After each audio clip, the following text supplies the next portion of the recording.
Welcome back to another technical deep dive here in the debug zone. Today, we're tackling a big question and breaking it down with insights from other users. Hopefully, this clears up some misconceptions and helps you get the answer you need. So buckle up, stay a little curious, and let's jump right in.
And that's a wrap.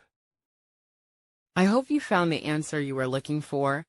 If you did, take a second to hit that subscribe button. It really helps out.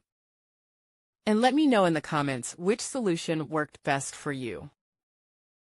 See you next time in the debug zone.